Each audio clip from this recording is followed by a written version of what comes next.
வணக்கம் நண்பர்களே, நான் உங்கள் புதுவை சுதாகர். இன்றைக்கி நம்ம முக்கியமான ஒரு விஷயத்தை பற்றி பார்க்க போகிறோம். ஒரு எக்கோ டெஸ்ட் எடுக்கிறோம். அதில் ஒரு முக்கியமான ஒரு அளவுகோல், நம்மளோட இருதயம் நல்லா பம்ப் பண்ணுதா, நார்மலாக வேலை செய்யுதா அப்படின்னு நம்ம செக் பண்ணுறதுக்கு இந்த அளவுகோல் ரொம்பவே முக்கியம்னு சொல்லலாம். அதை தான் நம்ம எஜெக்ஷன் ஃப்ராக்ஷன் அப்படின்னு சொல்லுவோம். சிம்பிளாக பார்த்தீங்கன்னா இஎஃப் அப்படின்னு நம்ம எக்கோ டெஸ்ட்டில் சொல்கிறாங்க. இஎஃப் நார்மலாக இருக்கா, நார்மலாக இஎஃப் இருந்ததுன்னா ஹார்ட் சரி வர துடிக்குது, சரி வர வேலை செய்யுது அப்படின்றத எடுத்துக்கலாம். இஎஃப் ரொம்ப வீக்காக இருக்கிறவங்க ஹார்ட் செயலிழந்து இருக்குது அப்படின்றது நம்ம முடிவு பண்ண வேண்டிய சூழல் இருக்குது. இப்படிப்பட்ட இந்த இஎஃப் பற்றின ஒரு டீட்டெயிலை தான் இன்றைய காணொலியில் பார்க்க போகிறோம். தொடர்ந்து பாருங்கள். இது நம்ம சேனல் புதுவை சுதாகர். நம்ம சேனல் உங்களுக்கு பிடிச்சிருந்ததுன்னா சப்ஸ்கிரைப் பண்ணி வச்சுக்கோங்க, உங்கள் ஃப்ரெண்டுக்கெல்லாம் ஷேர் பண்ணுங்கள்.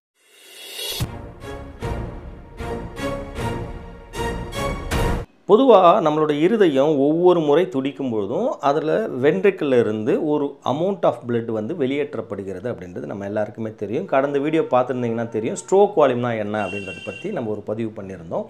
ஸ்ட்ரோக் வால்யூம் அப்படின்றது ஒரு நிமிடத்திற்கு, அதாவது ஒவ்வொரு துடிப்பின் பொழுதும் ரத்தம் எவ்வளோ வெளியேற்றப்படுகிறது நம்ம இருதயத்திலேருந்து, அதாவது 70 ml சொன்னோம் நார்மலாக. இது ஸ்ட்ரோக் வால்யூம். ஆனால் இஎஃப் அப்படின்றது என்ன அப்படின்னு பார்த்தோம்னா, நம்ம லெஃப்ட் வென்ட்ரிக்கில் இருக்கக்கூடிய ரத்தத்திலிருந்து எவ்வளோ அளவு ஆஃப் பிளட் வெளியேற்றப்படுகிறது.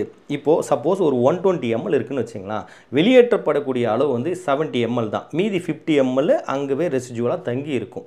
இப்படி மொத்தமாக இருக்கக்கூடிய அந்த 120 mlலேருந்து எவ்வளோ பர்சன்டேஜ் ஆஃப் பிளட் வெளியேற்றப்படுகிறது, இதை பர்சன்டேஜில் தான் நம்ம கால்குலேட் பண்ணுவோம். ஸோ அப்போ இஎஃப்ன்றது என்ன அப்படின்னு பார்த்தோம்னா, ஒரு இருதயத்தில் வென்ட்ரிக்கில் இருக்கக்கூடிய மொத்த ரத்தத்தில் எவ்வளோ அளவு மட்டும் வெளியேற்றப்படுகிறது, எவ்வளோ பர்சன்டேஜ் ஆஃப் பிளட் வெளியேற்றப்படுகிறது ஒவ்வொரு இருதய துடிப்பின் பொழுதும் அப்படின்றது தான் இந்த இஎஃப் வேல்யூ அப்படின்னு சொல்லலாம்.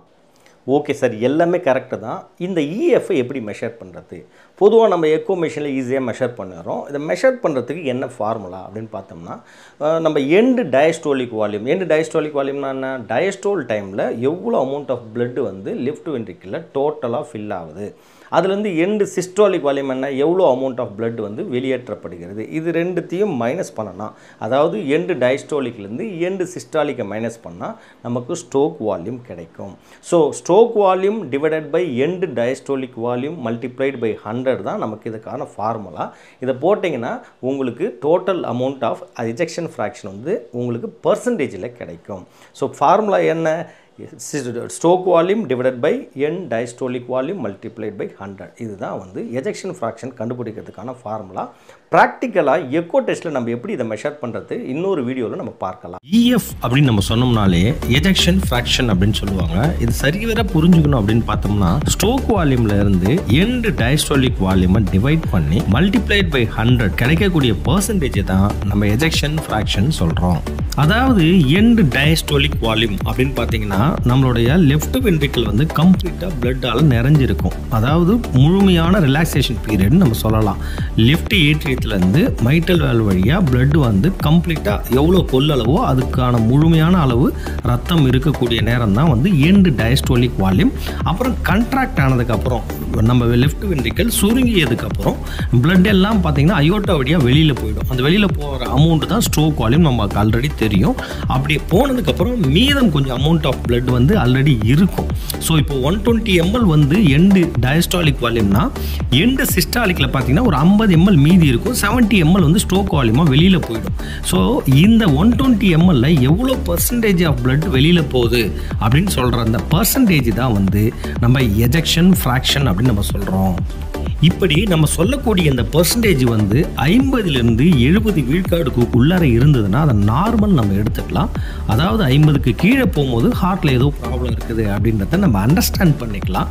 இந்த இஎஃப் வேல்யூ எக்கோவை பொறுத்தளவுக்கு மிக முக்கியமான வேல்யூவாக பார்க்கப்படுகிறது.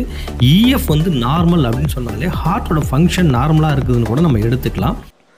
ஓகே சார், எப்படி மெஷர் பண்ணுறது அப்படின்றத பார்த்துட்டோம். இதனுடைய நார்மல் வேல்யூஸ் என்ன அப்படின்னு பார்த்தோம்னா, 50 விழுக்காடுலேருந்து 70 விழுக்காடு வரைக்கும் உங்களுடைய இஎஃப் இருந்ததுன்னா உங்கள் இருதயம் நார்மலாக துடிக்குது, நார்மலாக இருக்குது, இயக்கம் நார்மலாக இருக்குது அப்படின்னு நம்ம எடுத்துக்கலாம்.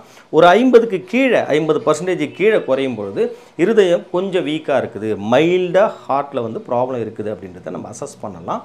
இது பார்த்திங்கன்னா நார்மலாக நம்ம செய்யக்கூடிய exercise, effort tolerance, exercise balance இதெல்லாத்தான் வச்சு கொஞ்சம் இன்க்ரீஸ் பண்ணுறதுக்கான வாய்ப்புகள் இருக்குது. அதே போல் ஹார்ட்டில் எதனா ப்ராப்ளம் இருக்குதான்றத அசஸ் பண்ணிட்டு தான் இதை நம்ம மேற்கொள்ளணும்னே சொல்லலாம்.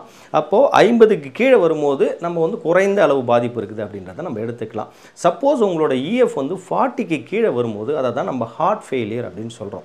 40% கீழே ஒரு எக்கோ டெஸ்ட்டில் நீங்கள் வந்து ஒரு இஎஃப் வேல்யூ பார்க்குறீங்கன்னா ஹார்ட் ஃபெயிலியர் இருக்கா அப்படின்றத நம்ம செக் பண்ண வேண்டிய அவசியம் இருக்குன்னே சொல்லலாம்.